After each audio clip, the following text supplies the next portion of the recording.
So let's take a look at the free example. If you haven't done it, pause the video and try first. So the first question said if the temperature in Kelvin is double, and by what factor that the average speed increase. So this is referring to C and this is referring to T. So the equation that you need is apparently the half mc square related to the 3/2 kBT.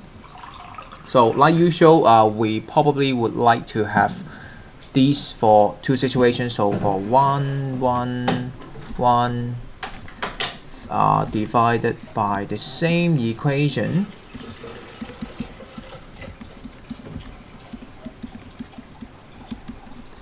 that is situation 2 to 2. Okay, so first of all, you should find all the constant value would cancel out. So you should be able, or actually the mass should cancel because it's talking about a certain gas. So the mass shouldn't be changing. So you should find out the relationship should be C1 over C2 bracket square equals to T1 over T2. And since it said the Kelvin temperature is double, so you may call it is 1/2. So then the later on temperature is double of the previous one. And so you can then find out the relationship between C1 and C2 by rooting it. So you could find C1 equal to C2, and I'll put the root 2 on the other side. So apparently the new average speed is the root 2 times of C1.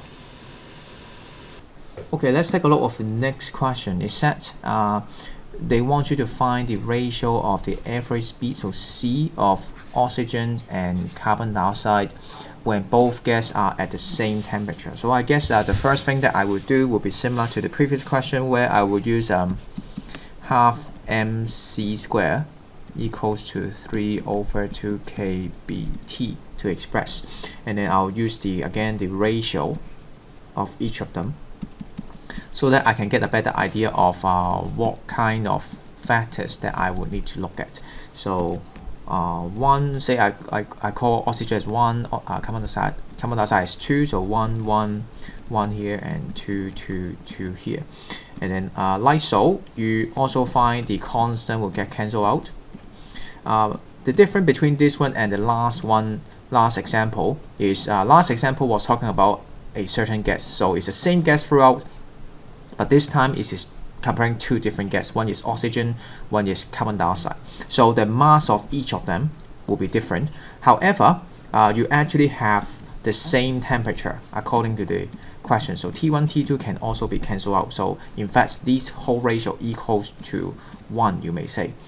And so what I can talk about instead would be since I want to find oxygen to carbon dioxide, right? So in fact, eventually the ratio that I want to find is C1 over C2 equals to M2 over M1 if you try to rearrange it, and then there should be a square right here if you look at the original equation. So in fact, I can put it as the square root for the M, that ratio. So eventually the answer that you want to find is simply the mass of each of them, the ratio of the mass. So if you cannot remember, like me, I would simply just go on to Google and find out. So for oxygen is basically 16.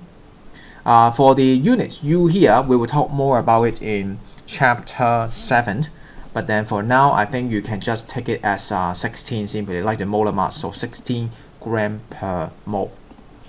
For carbon dioxide is 44.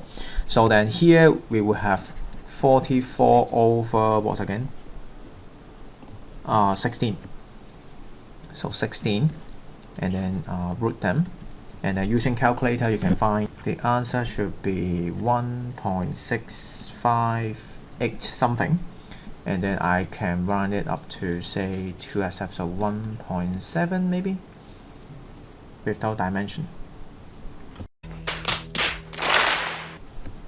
Okay, so I make a huge mistake here, and the reason is that the molar mass for the oxygen, actually it is oxygen gas, O2, instead of oxygen. So the molar mass actually should be 32.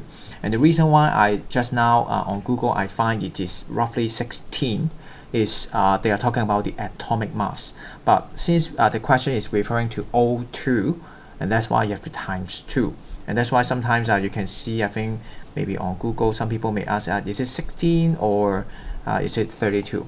And actually, depending on what you're talking about. If you're talking about atomic mass, then 16. But since we're talking about the molecules, then this should be 32. So the answer should not be this one. Instead, it should like 1.1726 or run to around 1.2 instead.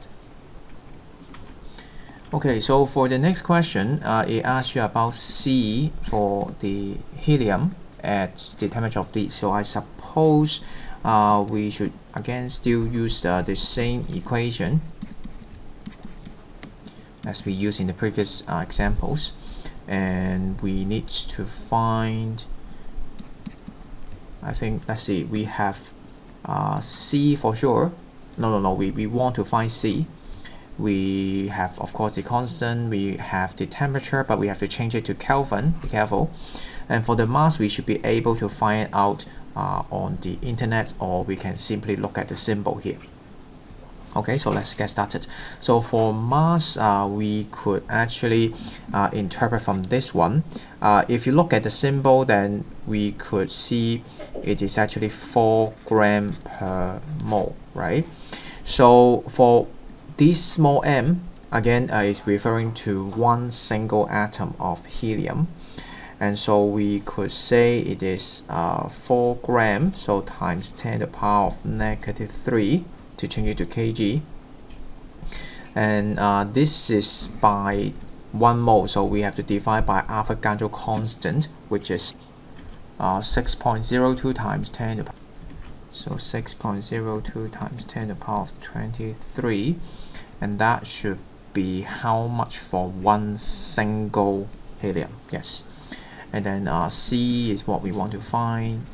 3/2 K is over here. Not to confuse with the Coulomb constant, that is K. This is KB, Boltzmann constant. So 1.38 10 to the power of -23. And so for the T will be -15 plus 273. Okay, to change it to Kelvin.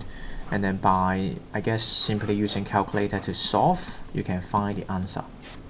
One thing that you may find helpful is you should find when you move these 10 to the power of 23 to the other side, it basically cancel out with this one. So they would simply cancel out.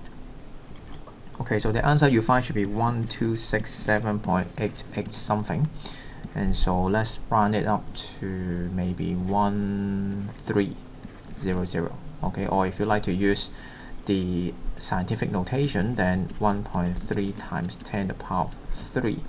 The unit, since we're talking about speed, so it is meter per second, since we already use the SI unit for other things like kg. Alright, so one thing that you should realize is for the molar mass, you should be able to read it from the question, like here. And I understand in the previous question that they didn't provide it to you, so in the exam they will surely provide to you. So don't worry, you don't have to memorize it, or you don't have to check it from the periodic table in physics. They should provide to you. But you need to know how to read off from the symbol like this to get the molar mass and how to express it for one single atom.